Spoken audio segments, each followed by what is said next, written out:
let's jump right into this cinematic story explainer. Today, we're actually going to do something a little bit different, something pretty special. I want you to just sit back, relax, and let your imagination take over for a few minutes as we explore a really beautiful bedtime story that honestly holds a timeless lesson for every single one of us. We're going to unpack the fable of Pip the Squirrel's little acorn bank. So let this gorgeous animated forest guide us through a cinematic journey about preparation, generosity, and that incredible peace of mind that only comes from saving for tomorrow. Okay, picture this. A totally peaceful forest. It's the kind of place where the air is perfectly crisp, these massive oak trees tower high above you, and as the sun goes down, you see all these soft, glowing fireflies lighting up the brush. And this is where we meet our cheerful protagonist, Pip the Squirrel. Now, Pip is one of those characters who is just bursting with energy, you know? He loves playing all day long, jumping across branches, chasing butterflies, and just spending hours racing around with his friends. He is living 100% in the moment, completely and blissfully oblivious to preparing for tomorrow. But right away, we see this incredible contrast in the story. On one hand, you've got Pip's philosophy. When he finds a tasty acorn, boom, he eats it immediately. His whole motto is, why save for later when today is so much fun? Makes sense, right? But then, on the other hand, you have his best friend, Molly the Mole. Every single morning, with just this quiet, totally focused daily discipline, she is carefully storing seeds, nuts, and berries inside her tiny underground pantry. And whenever Molly gently suggests to Pip that, hey, maybe he should save some acorns too, he literally just rolls around on the grass and giggles at her, which sets us up perfectly for the next part of our story. Chapter 1. The Summer of Spending. So as these warm, beautiful summer days roll on, Pip's carefree attitude just goes completely into overdrive. I mean, look at his summer purchases here. Instead of saving anything, he's actively trading his precious, life-sustaining food for, what? Shiny pebbles, colorful leaves, sweet berry pies, and honey candies from Benny Bear's shop. He even traded a massive pile of nuts for a bright red feather, just because he thought it looked fancy on his tail. He was literally squandering essential sustenance for these shiny, temporary treasures. And when Molly tried to warn him about this was his response. Oh, Molly, there are acorns everywhere in this forest. I'll always find more. He is absolutely, without a doubt, convinced that this summer abundance is just going to last forever. It's a beautifully naive assumption, isn't it? He looks around, sees food everywhere, and naturally assumes the environment is never, ever going to change. He completely brushes off Molly's gentle advice because he's just so blinded by the sheer abundance of the present moment. But as we all know, environments do change. Chapter 2. Winter's Harsh Lesson. As autumn rolls in, the leaves start turning those gorgeous shades of orange and gold, and this really cool, crisp wind begins to dance through the trees. And the shift happening in the forest is quiet, but it's profound. Just look at the timeline of everyone preparing around him.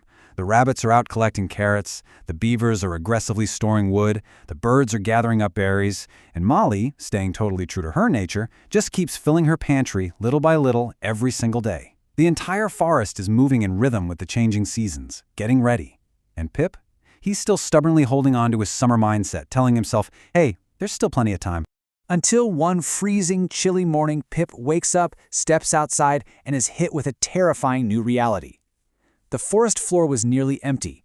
Pretty much all the acorns had already been gathered up by the other animals who actually had the foresight to prepare. The only things left behind were a few tiny, rotten acorns.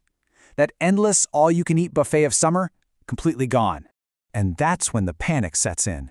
Pip begins this completely desperate search. First, he's scavenging under all the bushes. Nothing.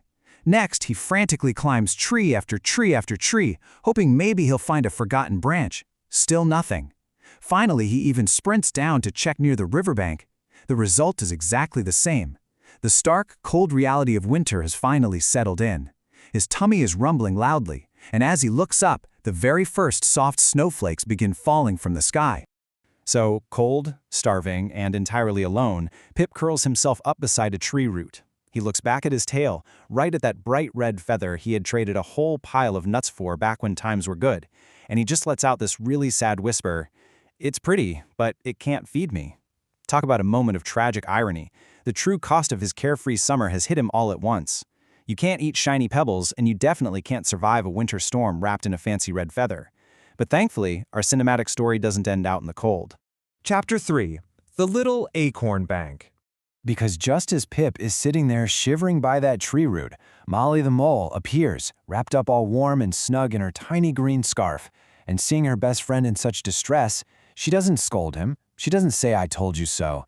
Instead, she generously leads Pip underground, getting him out of that biting cold and into her incredibly warm little home. Imagine the absolute awe Pip feels as he steps inside. He sees shelves perfectly neatly filled wall to wall with seeds, berries, nuts, and acorns. The contrast between that freezing, empty forest up above and this warm, totally abundant sanctuary below is just stunning. Molly pulls up a chair and hands him a steaming bowl of warm acorn soup. Pip, totally wide-eyed, asks her if she saved all of this herself. Molly nods, and then she reveals her big secret. Not all at once, just a little every day. That's it. It wasn't magic. It wasn't one massive, exhausting, stressful effort at the last minute. It was simply the quiet power of saving a tiny bit day by day. Small, consistent habits repeating over time are what built this incredible safety net. Pip is eating his soup slowly. He feels incredibly thankful, obviously, but also deeply ashamed of how he acted. He looks over at Molly and admits, "I really wish I had listened to you." And Molly, offering just a beautiful moment of true mentorship, simply smiles and says, "It's never too late to learn." She gives him a second chance without an ounce of judgment. Now, Pip isn't just going to be a freeloader, right? He makes sure to earn his keep. Throughout that long, harsh winter, Pip works hard. He organizes the pantry, he sweeps and cleans the underground tunnels, and he carefully sorts all the food supplies. And while he's working, he observes something super profound. He notices how incredibly peaceful Molly is, even when these massive snowstorms are literally howling above them. She isn't anxious, she isn't afraid. Because she is prepared, she has literally bought herself peace of mind. And this quiet winter observation, it changes Pip forever. Chapter 4. The True Value of Saving. When spring finally eventually arrives, the snow melts and the forest blooms all over again. But Pip is a completely new squirrel. He actually establishes a strict brand new promise to himself. 50% for spending and eating, and 50% saved, no exceptions. Whenever he finds 10 acorns, he eats or spends 5, and he immediately deposits the other 5 into a tiny little wooden box he calls his little acorn bank. Now, he admits, at first it was actually really difficult. The temptation of treats and those shiny summer treasures was definitely still there. But he stubbornly sticks to his rule. And slowly, beautifully, time passes. 1 week became 2. 2 weeks became months.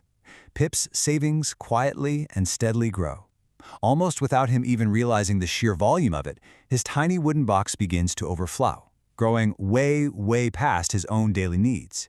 And then comes the final test of Pip's newly transformed character. It's a rainy afternoon down by the stream. A young rabbit named Rosie has a terrible accident and loses her entire food basket in the rushing river. She is just sitting there on the riverbank, crying, hungry, and totally helpless. Now, the old Pip, he probably wouldn't have had anything to offer her anyway. But the new Pip doesn't even hesitate. He sprints straight home to his little acorn bank, scoops up a generous portion of his saved acorns, and brings them right back to Rosie. Seeing her face just light up with joy sparks this incredible realization in Pip. He finally truly understands the dual purpose of his new habit. Saving wasn't just about hoarding or being greedy. It definitely wasn't about completely denying himself fun. It was about 2 specific things. Number 1, being ready for hard times yourself. And number 2, having the actual abundance to be able to step up and help others when they need it the most. Which really brings us to the timeless moral of our bedtime story explainer today. Small savings made regularly can grow into something incredibly valuable in the future. It's such a simple lesson, but as Pip learned the hard way, it's a lesson that changes absolutely everything. That night, Pip looks proudly at his little acorn bank sitting right beside his bed, and as the fireflies twinkle outside his window once again, the wise little squirrel drifts happily to sleep, feeling completely at peace. So I want to leave you with this final, provocative thought to ponder as you wind down today. Look closely at your own habits, your own resources, and your own preparations. When your winter comes, what exactly will be waiting in your little acorn bank? Thank you so much for joining me for the Story Explainer. I really hope you found it as comforting and as insightful as I did. Wishing you all a very peaceful rest.